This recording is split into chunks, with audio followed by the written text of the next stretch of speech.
কাঞ্চনের রান্নাঘর দেখুন। এই যে আমি মসুর ডাল, রসুন আর কাঁচকলা দিয়ে একটা রেসিপি বানাবো। তো দেখুন আমি এখন জল রেখে দিয়েছি আর কাঁচকলা দুটো আমি সিদ্ধ করে নিচ্ছি। আমি ঢাকা দিয়ে দিচ্ছি। যখন কলাটা সিদ্ধ হচ্ছে তখন ডালটা ধুয়ে নিই ভালো করে। দেখুন কলাটা সিদ্ধ হয়ে গেছে, আমি তুলে নিচ্ছি। এখন ওইটা কলাটা তুলে আমি জল দিয়ে দিয়েছি, নতুন করে জল দিয়েছি। তো আমি ডালটা দিয়ে দিলাম, ধুয়ে রেখেছিলাম। দেখুন ডালের মধ্যে দুটো কাঁচা লঙ্কা দিয়েছি আর আমি 2-3 ফুট তেল দিয়ে দেবো যাতে নোংরাটা বেরিয়ে যায়।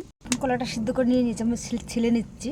সিদ্ধ হয়ে গেছে। দেখুন কলার ছিলকাগুলো ফেলবো না, অবশ্যই এগুলো বাটা করব, আমি আলাদা করে দেখাবো আপনাদের বাটা করে নেবো।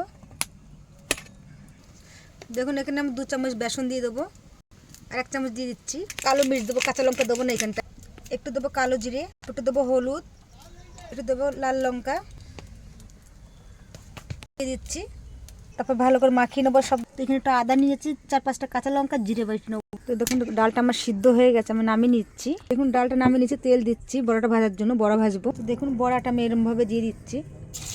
দেখুন বড়াগুলো ভাজা গেছে, আমি তুলে নিচ্ছি। বড়াগুলো সব ভাজা হয়ে গেছে। তেলের ভিতরে আমি দিয়ে একটা শুকনো লঙ্কা দিচ্ছি আর 2টো কাঁচা লঙ্কা, তারপর দিয়ে দিচ্ছি একটু কালো জিরে, একটু দিয়ে দেবো রসুন কুচানো, 2টো পেঁয়াজ কুচানো দিয়ে দিচ্ছি। পেঁয়াজ রসুনটা ভালো করে ভেজে নেবো। পেঁয়াজ রসুনটা ভাজা হয়ে গেছে, আমি 2টো টমেটো কেটে দিতে ভালো করে ভেজে নেবো।